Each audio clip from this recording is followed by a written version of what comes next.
আসলে হচ্ছে রাজনীতি যেভাবে চলার কথা ছিল সেভাবে চলছে না। জনজীবনে এখন যে সংকট, এখন যে সমস্যা, এটা নিয়েই তো রাজনীতিকদের কথা বলা উচিত ছিল। জনাব সোহরাব হাসান, পুরনো সংবিধানের দোহাই দিয়ে জুলাই সনদ বাস্তবায়ন না করলে বর্তমান সরকারের বৈধতা প্রশ্নবিদ্ধ হবে বলে মন্তব্য করেছেন এনসিপির আহ্বায়ক নাহিদ ইসলাম। তিনি আরো বলেন, এই সরকারের বৈধতা জুলাই গণঅভ্যুত্থান। জানতে চাই, একটি রাষ্ট্রের সরকারের বৈধতার চূড়ান্ত উৎস কি সংবিধান নাকি গণ আন্দোলন? ধন্যবাদ আপনাকে এবং শুভেচ্ছা গোলাম মনোয়ার রনি ভাইকে। আসলে হচ্ছে রাজনীতি যেভাবে চলার কথা ছিল সেভাবে চলছে না। আমাদের রাজনীতিকদের জনগণের প্রতি যে আচরণ করার কথা ছিল সেটি করছেন না, যে অভয় দেওয়ার কথা সেটি দিচ্ছেন না।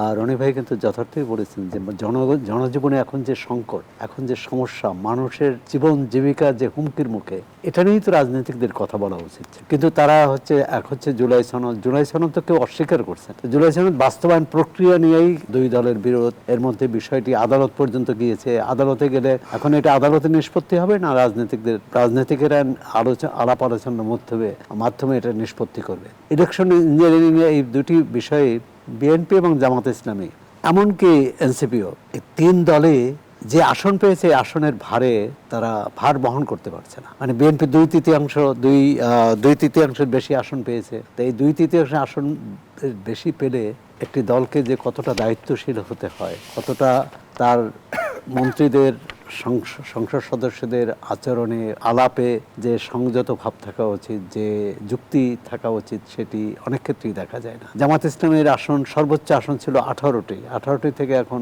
সেটি 66 বা 67টি। তো এটি তো বিশাল পাওয়া। এখন তারা ভাবছে যে আমরা তো ক্ষমতায় যেতাম। এখন হচ্ছে তাহলে তো এই নির্বাচন বাতিল করার দাবি করার কথা। কারণ জামাতের কোন নেতা বলছেন যে আমরা আমাদের 203টি আসনে জয়ী হওয়ার কথা, 203টি আসনে জয়ী হওয়ার কথা, সেখানে 67টি দিয়েছে। তাদের তো পরদিন থেকে গণ আন্দোলন করা উচিত, রাস্তায় নামা উচিত যে এই নির্বাচন মানি না।